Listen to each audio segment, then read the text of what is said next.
आज हम एक बहुत ही दिलचस्प कहानी की बात करने वाले हैं। ये कहानी है दो यूरोपीय ताकतों फ्रांस और ब्रिटेन की, जो भारत पर कब्जे के लिए आमने सामने थीं। एक ऐसी जबरदस्त टक्कर जिसने हिंदुस्तान का भविष्य हमेशा के लिए बदल दिया। तो सवाल ये उठता है कि फ्रांस, जो उस समय एक ग्लोबल सुपर पावर था, वो भारत को हासिल करने की इस रेस में आखिर हार कैसे गया? एक इतनी मजबूत शुरुआत के बाद भी ऐसा क्या हुआ कि उनकी पूरी बाजी ही पलट गई? चलिए इसी को समझते हैं। तो कहानी शुरू होती है फ्रांसीसियों के भारत आने से। देखिए, वो इस खेल में थोड़े देर से आए थे। बाकी यूरोपीय ताकतें पहले ही यहाँ जम चुकी थीं। तो एक तरह से वो एक चलती हुई पार्टी में आखिरी मेहमान थे। और यहीं से उनके संघर्ष की कहानी शुरू होती है। अब यहाँ पर एक बहुत ज़रूरी बात है समझने वाली। जो फ्रेंच ईस्ट इंडिया कंपनी थी ना, वो कोई प्राइवेट कंपनी नहीं थी। वो सीधी सीधे फ्रांस की सरकार चलाती थी, मतलब एक सरकारी डिपार्टमेंट की तरह। ये छोटी सी बात लग सकती है, पर आगे चलकर यही उनकी सबसे बड़ी कमजोरी साबित हुई। देर से आने के बावजूद फ्रांसीसियों ने कमाल की तेजी दिखाई।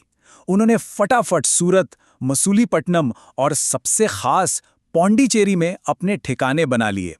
पौंडीचेरी तो एक तरह से भारत में उनका हेडक्वार्टर, उनका नर्व सेंटर बन गया। और फिर क्या था, एक के बाद एक चंद्रनगर, माहे, कराईकल, उनका नेटवर्क फैलता ही चला गया।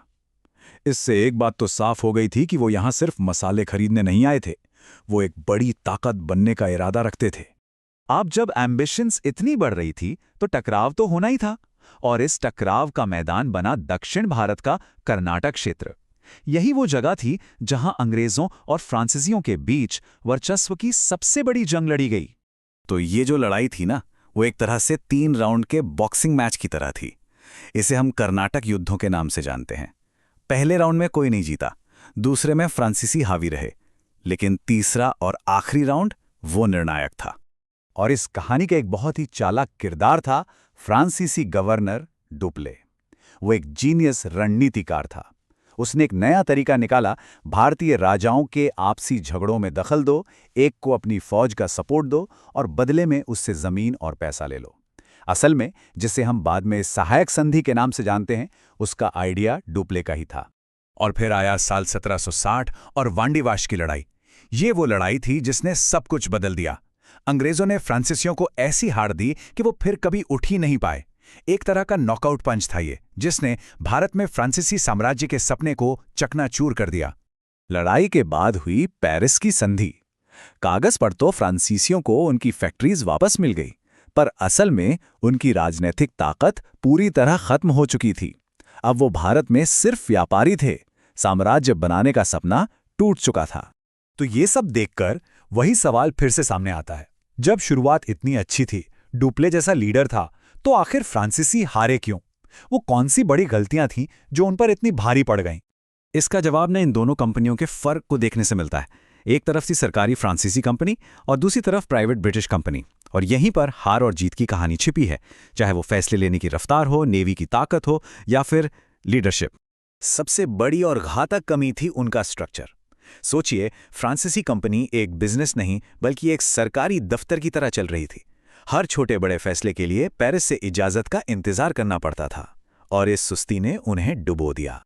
और दूसरी तरफ थी इंग्लिश ईस्ट इंडिया कंपनी, जिसके पास पैसा था, बहुत पैसा, जो सिर्फ टैक्स से नहीं बल्कि असली बिजनेस से आ रहा था। उनके पास लंबी लड़ाई लड़ने के लिए फंड्स की कोई कमी नहीं थी, जबकि फ्रांसीसी हमेशा पैसों की तंगी से जूझते रहे। और फिर बात आती है समंदर की। समंदर का बादशाह कौन था? अंग्रेज। उनकी रॉयल नेवी कहीं ज्यादा ताकतवर थी। उन्होंने फ्रांस से भारत आने वाले सारे समुद्री रास्ते बंद कर दिए, जिससे फ्रांसीसी सेना को मदद मिलना ही बंद हो गया। उनकी लाइफलाइन ही कट गई थी। और फिर आया साल 1754। ये वो साल था जब फ्रांसीसियों ने शायद अपनी सबसे बड़ी गलती की। उन्होंने अपने सबसे काबिल और समझदार लीडर डुप्ले को वापस फ्रांस बुला लिया। ये एक ऐसा फैसला था जिसने भारत में फ्रांसीसी ताकत की कमर ही तोड़ दी। और यहीं पर आकर एक सवाल मन में उठता है। सोचिए, अगर डुप्ले को वापस ना बुलाया गया होता तो क्या कहानी कुछ और होती? क्या आज भारत का इतिहास और नक्शा दोनों कुछ अलग होते? ये एक ऐसा सवाल है जो हमें सोचने पर मजबूर कर देता है।